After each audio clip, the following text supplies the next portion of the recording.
Hello and welcome to the Opinions That Change podcast. My name is Ashlyn and I'm so glad you're here with me today.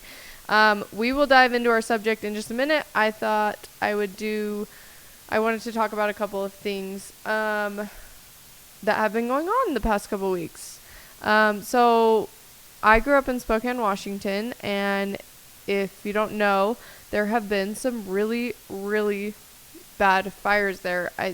I don't know what it's up to now, but the last time I checked, there was like 650, I don't know if the word is buildings or some of those are homes, or I can't remember what the word was. But anyways, 650 places that have been burned to the ground, and that is devastating.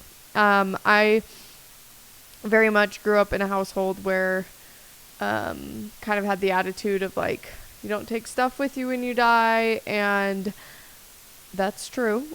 But as I've gotten older, I've gotten like way more sentimental about stuff, and I think about there are different, I don't know, like art that I've like collected, or that I have a painting that my friend drew for me for our wedding, or I have like a whole box of my childhood memories, and I moved a lot growing up, so I never necessarily got attached to one specific house, but I also can't imagine like living in a house for so many years and having so many memories there and then just losing all of that. I'm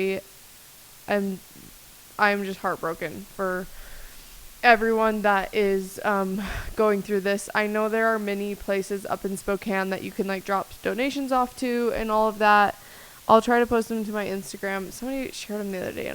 Anyways, I'll find it and I'll share it. But I know there's lots of ways you can help. And my cousin is actually a firefighter up there, and he's like been working so many hours and not slept and all the things. And yeah, I just sending lots of love and prayers that way. And I hope that people are able to slowly pick up the pieces and rebuild what they've lost, because that's so hard. Okay, now to the more exciting news. The other thing that happened this week is I decided to sign up for a pickleball league. And your girl is not the best at pickleball. Well, okay, back up. 4 months ago, I started playing a little bit more. Maybe it was 4 months ago. I don't know. But I started playing it a little bit more, and I could not win a single game. Could barely even get a point. And the only reason I would get a point is because of my partner. And so about a week ago, I was like, you know what? I'm going to sign up for a pickleball league, because I loved playing sports in high school. I love sports. I love meeting new people. I love all the things. And I was like, why not? Why not? Be a great way to meet new people, to move my body, and I don't know, have fun. And at this point, still wasn't good at pickleball. It's terrible. And I was like, you know what? I'm going to start practicing every day. I like texted a group of my friends that I play pickleball with and some of my family members, and got together with them. I would play pickleball more times. And guys, I'm actually getting it. It is now computing. I feel like I am ready for this league to start. So it starts on the 19th, and you know what? What I've learned is, well, this one I signed up for at the rec center, but what I've learned is they're like UVU, or I'm sure colleges in everybody else's towns, you can, well, some colleges will let you, some won't, but even if you're not a student, you can sign up for intramural sports. And I'm like, why am I not doing that? I love sports, but I'm not like, I don't want to be like playing pro or like on the advanced league, but like a good beginner league for some things and intermediate league for some things.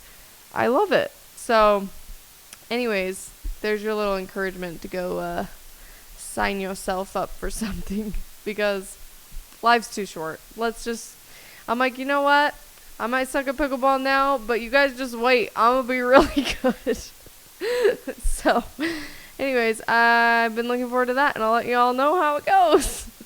I have no idea how good everyone's gonna be, so maybe I'll get there and be like, oh no, all my partners hate me. It's fine.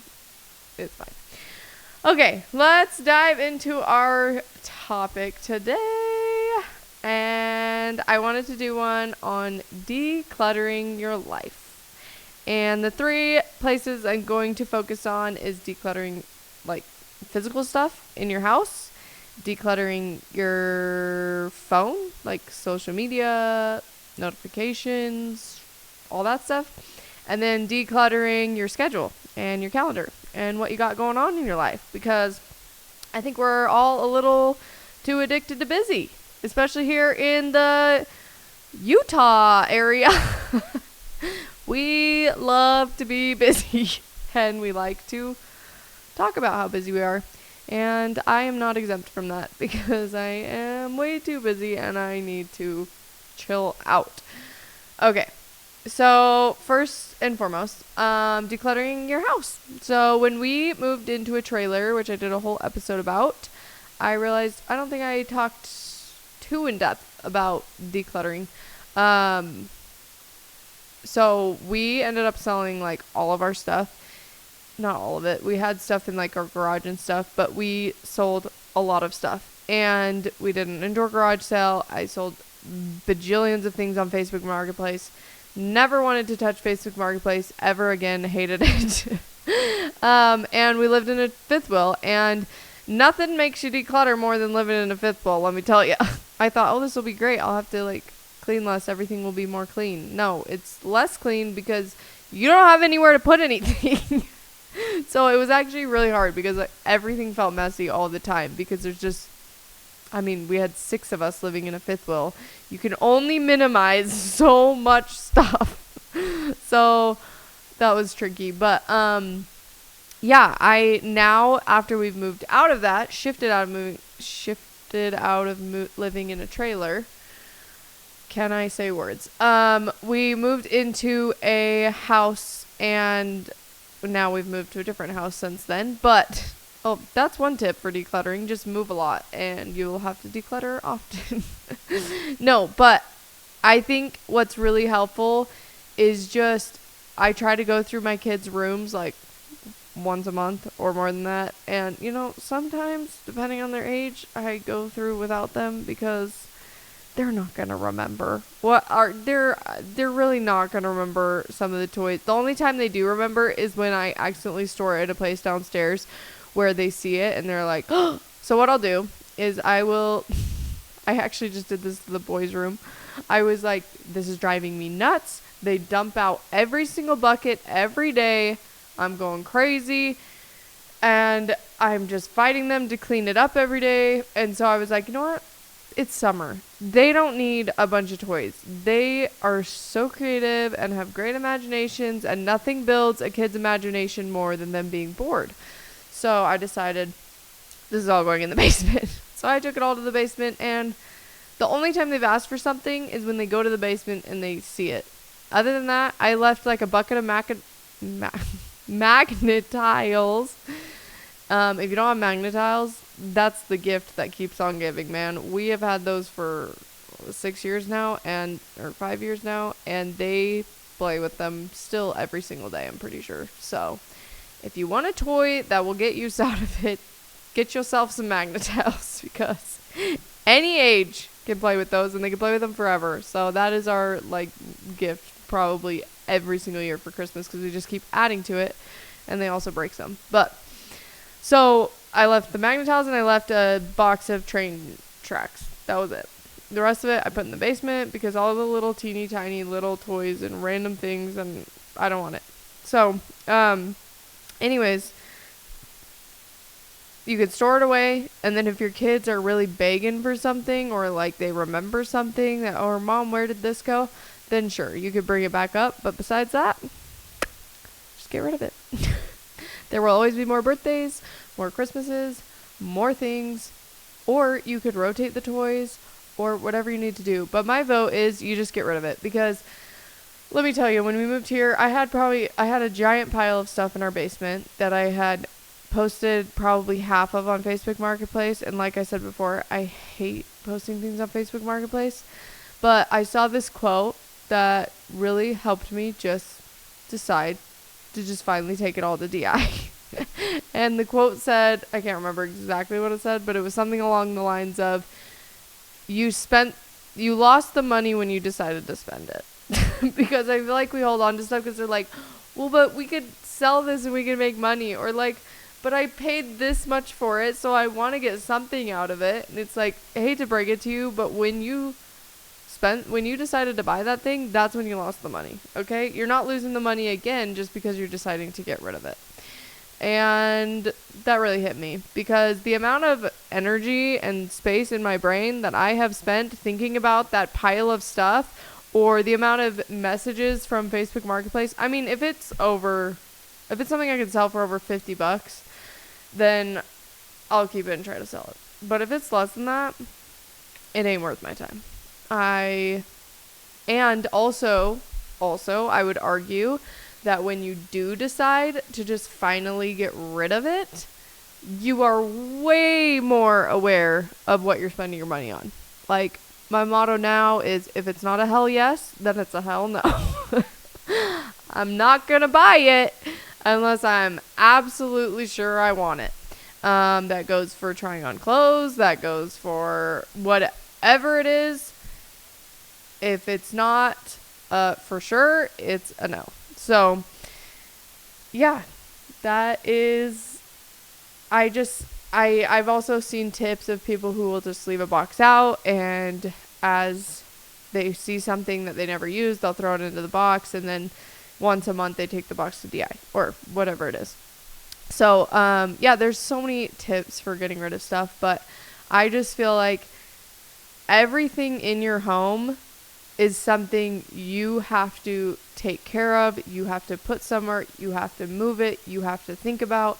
And so the less, and I'm not somebody who's like, just have blank everything and don't have anything. I'm not like that, but I want the stuff that comes into my home for there to be a purpose. I like for instance, like I used to be like, oh, I don't want anything. I just want anything that I could fit into a trailer. And then I did live in a trailer, and I was like, yeah, scratch that. I actually don't want to be a minimalist. I'm not about being a minimalist, but I am about having intention behind what I have. Like for instance, I found this dishware set. It was like this ceramic. It was beautiful. I'm obsessed with it for Thanksgiving. And I used to be like, oh, here's something that I've changed my opinion about. I used to not be sentimental at all. I used to be like, I would never just have something that I would use only once a year. And now I'm like, I actually love the whole idea of like just creating this atmosphere and traditions with my kids. And I know it's literally plates, okay? I know it's not that big of a deal, but I just think if we start using those for every Thanksgiving, or we do a tradition around them where like the Sunday before Thanksgiving we have a dinner together as a family, and this is the plates we use, and we set it all up all pretty, and it's just like this atmosphere you create that the kids are going to remember. And then when they come back, as adults, and they see them again, it'll just bring those feelings back, because I feel like stuff sometimes has the power to do that. It invokes feelings. And I have wanted to start collecting artwork for my house that reminds me of, at first I was like, well, I want to actually, like, when I travel places, if I meet the artist, I want to like take a picture with them, and I want to get the art, and I still would love to do that. But I was also like, you know what, if I see a piece of art, first of all, I would prefer that it's original. I don't love prints. Definitely prefer original. Obviously, sometimes that's not reasonable with the prices of some original paintings, but I found some on Facebook Marketplace. I found one that I love so much, and it reminds me of The Sound of Music, which is one of our favorite movies. So I was like, you know what? If it reminds me of something that brings me joy and happiness, and I love it, I'm going to put it in my home. So anyways, that's kind of my thoughts and feelings about stuff in the home. I just want there to be a purpose. I'm not just going to keep holding on to stuff that I'm never going to use or don't enjoy. My friend Ashlyn, shout out to Ashlyn, got me a little addicted to books. So now we have so many books. And honestly, I probably need to go through our books. But they also bring me so much joy. It makes me so happy when like we are learning about different subjects in homeschooling, and I can just go downstairs and grab a bunch of books to put on our coffee table or whatever. And it just those bring me joy. And so it's like the whole idea of decluttering isn't about getting rid of stuff that brings you joy. It's about getting rid of all the stuff that is taking your energy away from you. Let's get it out of our life. We don't need it. We don't want it. Stop holding on to stuff that doesn't mean anything. And you're like, I've tried to sell this on Facebook Marketplace, but nobody's bought it. And I keep getting messages and I'm not responding. Because let's be so for real. We all post stuff and then we'll get like 20 messages. Or is this just me? And then I'm like, oh my gosh, I need to respond. But like, I just don't have the energy. And I've got to meet up with somebody. And it's literally $5. And yeah, just get rid of it. You will have so much more and then you can spend that energy making money elsewhere. So all right, let's move on to social media. I have a love-hate relationship with social media, as I'm sure we all do. Actually, not just social media. Let's talk about our phones. First of all, if you're somebody who has notifications on still for Instagram and Facebook notifications and every other notification on your phone, what are you doing? I think Waylon told me the other day that he had notifications on for emails, and I was like, because he had my email on his phone, and he was like, yeah, I had to take your email off because I was getting notifications every time you got an email. And I'm like, you have your email notifications on? That's crazy. But he was like, well, I have to for work. And I'm like, okay, fine. But if it's not for your, if it's not for your actual, full-time job because, I mean, I have my email for work, but I'm like, okay, people can wait 12 hours for me to respond. But if your job is different and you need to respond quickly, that's fair. But if you're seriously having these notifications on for all these apps, what are you doing? Let's turn off the notifications. And if you want notifications, let's turn on some important notifications that actually help you meet your goals. So there's reminders on our phone. Remind yourself to drink water. Or set an alarm every day did you know you can do that? I'm sure you did. But here's a reminder. You can go into your phone and go into your alarms, and you can title alarms whatever you want. And you can have it go off at a certain time every day to remind yourself to drink water, to read your scriptures, to work out, to whatever you need to do. But, yeah, that's really helpful. If you're somebody who's wanting to be more spiritual, there's, if you're a member of the Church of Jesus Christ of Latter-day Saints, the LDS library app, it has notifications you can turn on to give you a devotional and it gives you a scripture a day, and it gives you a message from a talk every day from conference. And if you're part of a different religion, I'm sure there are apps that do that as well. If you're somebody who's oh, I'm just so bad at I never do that, or that is an easy way to just pops up on your phone. You just read it right there. Boom. Done. Another thing you can do is, what I did is even when I would delete social media, I could never delete YouTube because I'm well, I need to look stuff up on YouTube sometimes to figure out how to do things, or I'm always ugh, my YouTube isn't on here if I would delete it. So I had to keep YouTube on, but then the YouTube Reels would suck me in because it's literally how they created it, is to get us all addicted, and I hate it. But one time somebody told me, did you know you can turn off your history, and when you turn off your history, it makes it so nothing shows up on your phone. Let's see if I can show you. I know most of you are probably listening to this, but if you have questions on how to do this, look, that's what my YouTube says now. It says your watch history is off. I can't look at Reels. I can't see anything when I open it. So the only things I can see is if I literally start typing something in to look up. And then even that, if you start scrolling, like if reels pop up from what your search was, you can only scroll like 3 or 4, and then it's like your watch history is off or recommendations is off, and you can't scroll anymore. So all these things are just tools to set your life up to, because this is a tool, right? Your phone is a tool, and let's stop letting it win. I keep letting my phone win. Let's stop letting it win. I hate it. I hate it and I love it, and what are we gonna do? But there's just all these little hacks that you can do to set yourself up for success. If you're like, these are the goals I want to accomplish, this is the life I want to live, then let's make it easier. Let's curate it.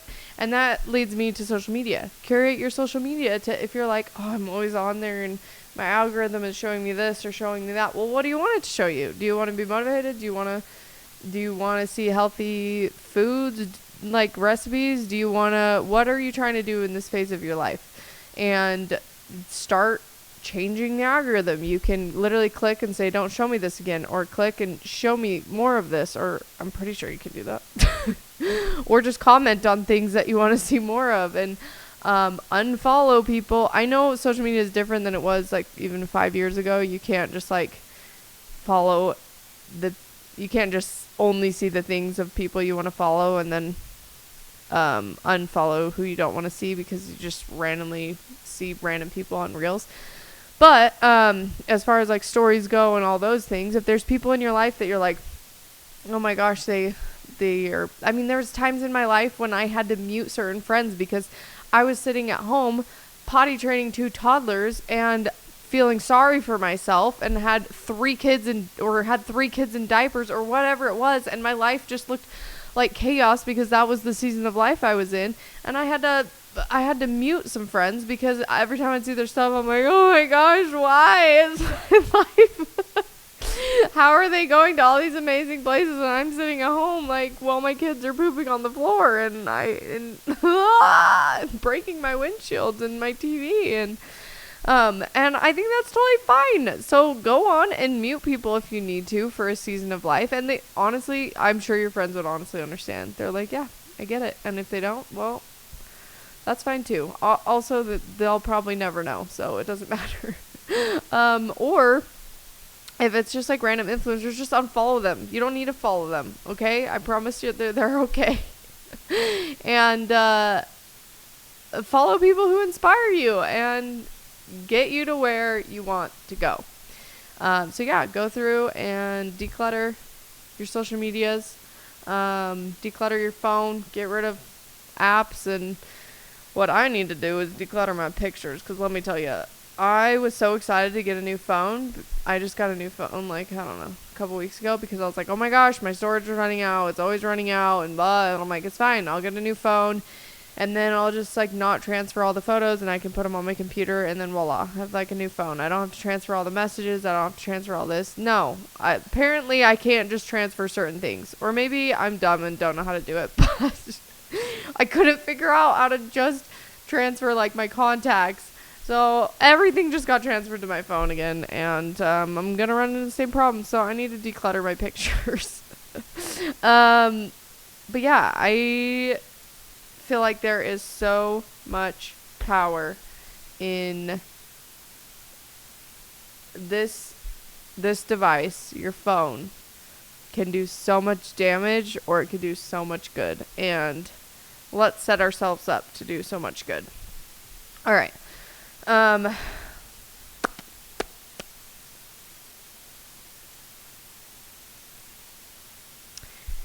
Declutter your calendar. Start saying no. Okay. I feel like this one is way harder than the other two, because it's so hard to say no to things, especially when you want to do it. You're like, why would I say no? But we forget that there's so much time. Guys, there's always going to be more time. There's always going to be more seasons where you can go on that vacation with your friends, or you can go do this or that, and maybe you're not in the season of life to do it. And let's stop wearing busy like a badge of honor, because our brains and our bodies need time to breathe and think. And our kids need time to just be still and play with each other. So, I took this business course one time, online business course, and they talked about your calendar and how it should reflect your priorities. And that one hit me hard, because it was like, what are your priorities? Most people's priorities are probably like God, family, maybe friends, work, whatever it may be. And does your calendar actually reflect that? Would be my question. Like, if someone was to look at your calendar, could they tell you your priorities? Could they say, oh, they definitely put God first? Or would they be like, nope, they put work first? Or nope, they put their health first? That should have been on the list, your health. But in what order are you putting it?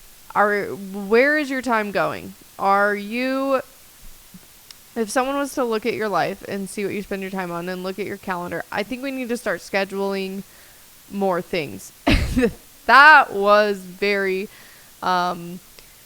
counter to what I just said. But what I mean by that is start scheduling in, like, your scripture reading. Start scheduling in your workouts. Start scheduling in your meal prep sessions. Start scheduling in so me and Waylon actually, and also, let me just say, as I've said in previous episodes, I am simply telling you things that we have tried and worked, and we're still human, and we don't follow through with it a lot of the time, and we should. So this is also a reminder for me, because I feel like I have these ideas and I know all these things, but obviously actually doing it is another story.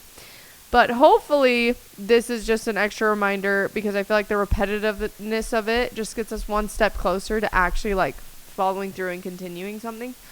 So I thought I'd share, a few months ago, me and Waylon, or I don't know how long ago this was, but we decided we were gonna, when we sit down and budget for, do our budget every month, we would also budget our schedule. And so what that meant is, at the beginning of every month, we would budget where our money goes, and then we would budget our time. As far as, we tried to go on a date with each of our kids every month. So Waylon will go on a date with each of our girls, and I'll go on a date with each of our boys, and then the next month we'll switch.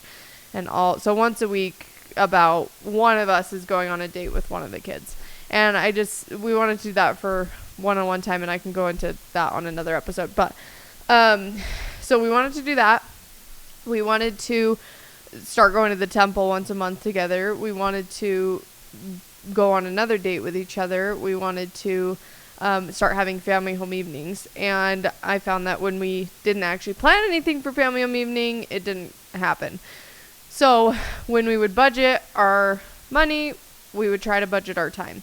And so we would put on the calendar and actually book an appointment for the temple when me and Waylon would go. We would actually put on the calendar when we were going on dates with each of the kids and what we were going to do. And then we would put on the calendar FHE. Well, FHE is always in there, but we would actually put in there for that month each week what we're going to do for it. So we would sit down and discuss, what do our kids need? What do we feel like will be good to talk about this month? What are some fun activities we can do? Whatever. And we would actually put those in on the calendar next to the FHE, so that there was already a plan. I didn't have to think about it. No matter how crazy it got, this is what we're doing. And yeah, whatever else you want to add to that. But I feel like, you could put in your schedule, you're ministering. You could put in your schedule, whatever. But once a month, sitting down and actually putting all those things in before all the outside noise comes in, then it's when so-and-so wants to do something, you can be flexible, right? We can always be flexible, but you could be but I also think there's something to being aware and being okay with the season of life you're in. And sometimes when you have a lot of little kids, that means less time hanging out with friends, or that means less time traveling, or that means less time, whatever it may be. And that's fine. you will have those seasons of life later. This isn't an opportunity that's only now and you're never going to be able to do it again. You will have that time later to do it. And so when you have those things scheduled, then when somebody asks like, oh, can you do this? Sorry, I'm not able to do that. We try to get together with my family and Waylon's mom's side and Waylon's dad's side we try once a month. It doesn't always happen every month, but we try to see them once a month. But between that and then our kids' stuff and everything else, it's just kind of a lot. And so we've had to learn, especially when we moved up to the fifth wheel and we were working a lot, we really had to learn how to say no. And it was hard because it was stuff that we actually wanted to go to. But that was a season of life where we were trying to get out of debt and make money. And it wasn't a season of life to say yes to everything and to everybody. And now we're in a different season of life where we can say yes to more things. But there's still things that we can't say yes to all the time, and that's okay. That is totally okay. So I think that protecting like your family activities and your family dinners and protecting like how much you want to invest in friendships and how much you want to like what your priorities are. Like, we're also in a season of life where we are building businesses and we're trying to get a house and it's also busy. And so it's like prioritizing, choosing what to prioritize, and you got to have a little bit of balance, right?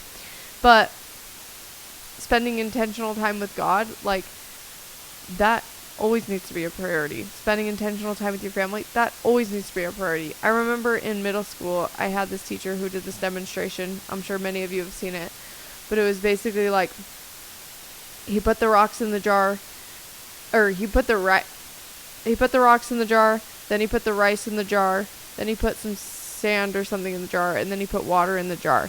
And you can fit a lot when you do it that way, right? And the rocks represented like your number one top priority. The rice represented what was next, and then so on and so forth. But if you do it the opposite way, and you fill it up with water and sand first, you're not going to fit very many rocks in there, are you? And so I think it's all just about prioritizing your life and making sure that your calendar reflects that as it should, because that's what you want and what your goals are for your life. And I think saying no has always been hard for me, and over the past couple years I feel like I've gotten pretty good at it. It's hard because we want to help everybody.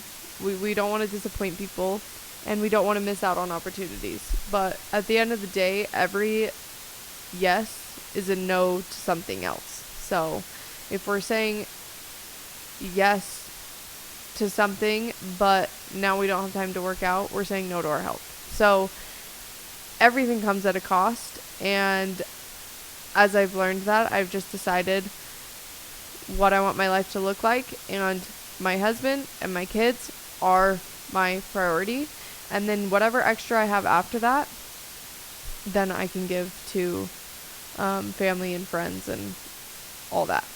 And so I think that when we take stewardship over our schedule and our calendar, and accept the fact that listen, I had FOMO for so many years, and I still have quite a bit of FOMO, but I vocalize that all the time, and I more use it as a joke now. Because I'm like, no, don't do that without me, I want to go, like, you guys have to change it, like, but it's a joke, like, don't change it. We all are adults, we have so many things going on. You're gonna miss stuff, and the greatest part about that is you're gonna have another season of life where you can do those things in abundance. I think about when all of our kids are out of the house, and I'm like, me and Waylon are going to be able to travel so many places and do so many things. And yeah, I would love to do so many of those things now, and we will do it in moderation at this time. And we'll say no to some things, and we'll say yes to some things. And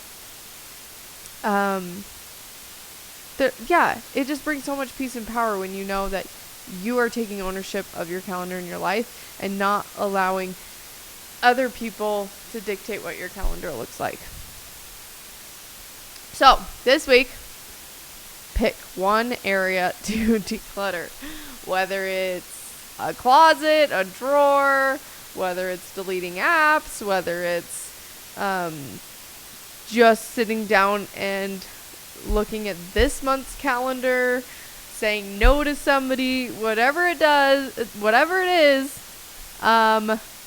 just start small and do something. And hopefully that creates momentum, and just start to take stewardship over your life and your stuff, and decide what deserves space in your home, what deserves space on your phone, in your calendar, in your mind, in your heart. What do you want those things to look like? So, yeah, take one small step this week and, I don't know, silence a notification or say no.